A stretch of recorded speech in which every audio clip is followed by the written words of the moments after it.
Hello friends, मैं अनिल कुमार एक बार फिर आप सभी लोगों का एक ज्ञानशाला में हार्दिक स्वागत करता हूं। फ्रेंड्स, हमारे यंग जनरेशन्स, हमारे स्टूडेंट्स, बहुत से ऐसे स्टूडेंट्स हैं जो अपना कैरियर फाइनेंशियल सेक्टर में बनाना चाहते हैं। फाइनेंशियल सेक्टर में जो सबसे बेहतर करियर है वो है सीए यानी चार्टर्ड अकाउंटेंट्स का।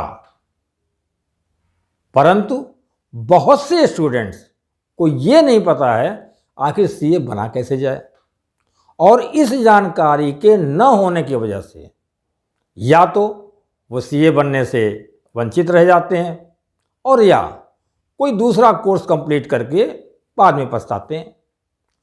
फ्रेंड्स, तो आइए आज की इस एक ज्ञानशाला में जानते हैं कि हमारे यंग जनरेशन्स, हमारे स्टूडेंट्स सीए कैसे बने। तो पहली चीज, सीए बनने के लिए वो संस्था जो सीए का कोर्स कंडक्ट करती है उसका नाम है ICAI, मतलब institute of chartered accountants of India. अब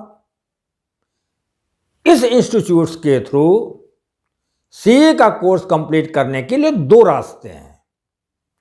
पहला रास्ता फाउंडेशन कोर्स के थ्रू और दूसरा रास्ता डायरेक्ट कोर्स के थ्रू।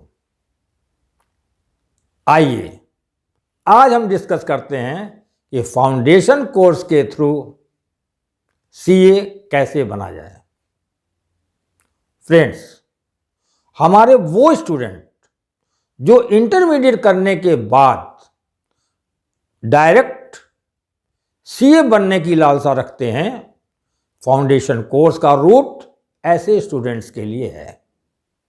अब जो स्टूडेंट्स इंटरमीडिएट कॉमर्स से कंप्लीट किए हुए हैं उनके लिए 50% मार्क्स, और जो स्टूडेंट्स साइंस स्ट्रीम से इंटर कंप्लीट कर रहे हैं उनके लिए 55% मार्क्स की आवश्यकता है।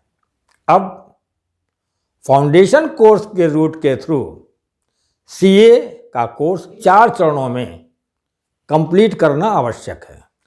पहला चरण है फाउंडेशन कोर्स का, दूसरा है इंटरमीडिएट कोर्स का, तीसरा है प्रैक्टिकल ट्रेनिंग जिसको कि आर्टिकलशिप ट्रेनिंग बोलते हैं, और चौथा चरण है फाइनल एग्जाम। तो फर्स्ट स्टेप है foundation course. Friends, foundation course करने के लिए स्टूडेंट्स को फाउंडेशन कोर्स के लिए रजिस्ट्रेशन कराना आवश्यक है। फाउंडेशन कोर्स का रजिस्ट्रेशन कराने के बाद 4 महीने का स्टडी पीरियड उनको मिलता है। इस 4 महीने के स्टडी पीरियड के बाद उन्हें ICAI की वेबसाइट के थ्रू एग्जामिनेशन फॉर्म भरना होगा। अब फाउंडेशन कोर्स में जो ग्रुप है उस ग्रुप में टोटल 4 पेपर्स हैं। इन चारों पेपर्स को आपको एग्जामिनेशन में 40% मार्क्स, हर पेपर में 40% मार्क्स ला करके क्लियर करना होगा, और टोटल ग्रुप जो 4 पेपर्स का ग्रुप है उस ग्रुप में 50% मार्क्स लाना आवश्यक है। अगर ये रिक्वायरमेंट पूरी नहीं होती है तो चारों पेपर्स में पुनः एग्जामिनेशन देना होगा, और फाउंडेशन कोर्स के लिए 3 साल का जो रजिस्ट्रेशन है 3 साल के लिए वैलिड है। फाउंडेशन कोर्स कंप्लीट करने के बाद स्टूडेंट्स को इंटरमीडिएट कोर्स के लिए रजिस्ट्रेशन कराना होगा। रजिस्ट्रेशन कराने के बाद 4 मंथ्स की जगह पे 8 मंथ का स्टडी पीरियड मिलेगा। इंटरमीडिएट कोर्स में जो पेपर्स हैं वो टोटल 8 पेपर्स हैं, और वो ग्रुप 2 ग्रुप्स में डिवाइड किया गया है, हर ग्रुप में 4 पेपर्स। अब स्टूडेंट्स को 8 मंथ के स्टडी पीरियड के बाद एग्जामिनेशन फॉर्म भरना होगा।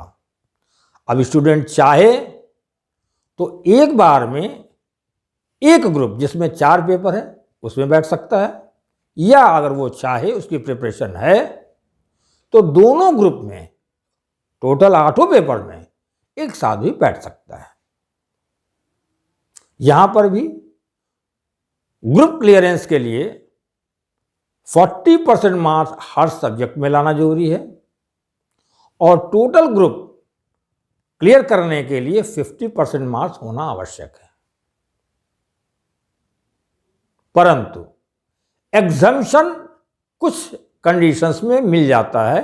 वो एग्जम्पशन ये है कि अगर आपका किसी एक पेपर में 60% मार्क्स है, एक पेपर में या 2 पेपर में या 3 पेपर में, और अगर उस ग्रुप के दूसरे पेपर को आप नहीं क्लियर कर पाते हैं तो अगले अटेम्प्ट में इन पेपर्स में आपको बैठने के लिए छूट मिल जाती है कि आप अगर इस पेपर को नहीं भी देते हैं तो भी जो बचे हुए पेपर्स हैं उनको आप दे करके क्लियर कर सकते हैं, या एक ग्रुप के बचे हुए पेपर्स और दूसरे ग्रुप के साथ बैठ कर करके आप पेपर को क्लियर कर सकते हैं। इंटरमीडिएट कोर्स दोनों ग्रुप कंप्लीट करने के दौरान ही आपको integrated course on information technology and soft skill का कंप्लीट करना आवश्यक है। इसको कंप्लीट करने के बाद ही जो थर्ड स्टेप यानी प्रैक्टिकल ट्रेनिंग, जिसको कि आर्टिकलशिप ट्रेनिंग बोलते हैं, उसके लिए आप एलिजिबल हो जाते हैं। फ्रेंड्स, अब फाउंडेशन कोर्स और इंटरमीडिएट कोर्स के बाद थर्ड स्टेप है आर्टिकलशिप ट्रेनिंग का। बेसिकली आर्टिकलशिप ट्रेनिंग 3 साल की प्रैक्टिकल ट्रेनिंग है, जिसके जरिए जो स्टूडेंट्स हैं वो फील्ड में अपने इस नॉलेज को कैसे अप्लाई किया जाए, किन कंडीशंस में कैसे डिसीजंस लिए जाएं, उसके लिए एक प्रैक्टिकल ट्रेनिंग का एक प्लेटफॉर्म है। इस आर्टिकलशिप ट्रेनिंग जो 3 साल की आर्टिकलशिप ट्रेनिंग है, उसके लास्ट फेज में कंप्लीट करने के पहले ही advance course of integrated course of information technology and soft skill का भी करना आवश्यक होगा, तभी हम फाइनल एग्जामिनेशंस में बैठ सकते हैं। अब आपका फाउंडेशन कोर्स कंप्लीट हो गया, इंटरमीडिएट कोर्स कंप्लीट हो गया, आर्टिकलशिप ट्रेनिंग कंप्लीट हो गई और दोनों stages of integrated courses of information technology and soft skill की ट्रेनिंग भी कंप्लीट हो गई। इसके बाद आप इंटाइटल्ड हो जाते हैं फाइनल एग्जामिनेशन में बैठने के लिए। अब ये फाइनल एग्जामिनेशंस में भी 2 ग्रुप हैं, हर ग्रुप में अगेन 4 पेपर्स हैं। इसमें भी आपको वही स्टडी पीरियड 8 मंथ्स का मिलता है और 8 मंथ्स के स्टडी पीरियड के बाद आप फाइनल एग्जामिनेशंस के फॉर्म्स भर सकते हैं। कंडीशंस वही हैं, आप चाहें तो एक ग्रुप एक साथ, दूसरा ग्रुप अलग, या दोनों ग्रुप एक साथ बैठकर क्लियर कर सकते हैं।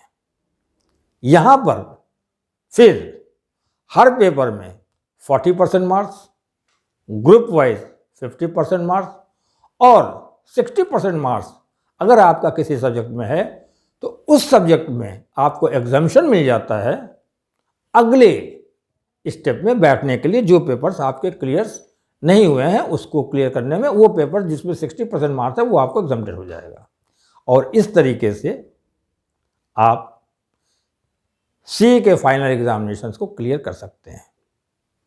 तो फ्रेंड्स, आपको इन चारों स्टेजेस को सक्सेसफुली कंप्लीट करने के बाद institute of chartered accountants of India में मेंबरशिप के लिए अप्लाई करना होगा और आपके सारे रिकॉर्ड्स को विजुलाइज करने के बाद ICAI आपको CA की मेंबरशिप प्रोवाइड कर देगी और आप चार्टर्ड अकाउंटेंट्स बन जाएंगे। फ्रेंड्स, इसमें बहुत से ऐसे क्वेश्चंस अभी अधूरे हैं। आखिर हर स्टेजेस में, चाहे वो फाउंडेशन कोर्स हो, वो 4 पेपर कौन से हैं, इंटरमीडिएट कोर्सेज में 8 पेपर कौन से हैं, फाइनल एग्जामिनेशंस में वो 8 पेपर कौन से हैं, एक्सपेंडिचर्स लेवल क्या होगा, पीरियड कोर्स कंप्लीशन में कितना लगेगा, कोर्स कंप्लीशन करने के बाद हमारे जॉब अपॉर्चुनिटीज़ क्या होंगी, हमारे packages, normal packages, average packages क्या होंगे। इन सारी जानकारियों के लिए, चूँकि वीडियो आपका लंबा हो जाएगा इसलिए मैंने सारे पॉइंट्स को नहीं टच किया। ये सारे पॉइंट्स हम आपको अगले वीडियो में डिटेल में डिस्कस करेंगे। बस आज यहीं तक। तब तक आप अपना ध्यान रखें, स्वस्थ रहिए, मस्त रहिए, व्यस्त रहिए। Bye bye.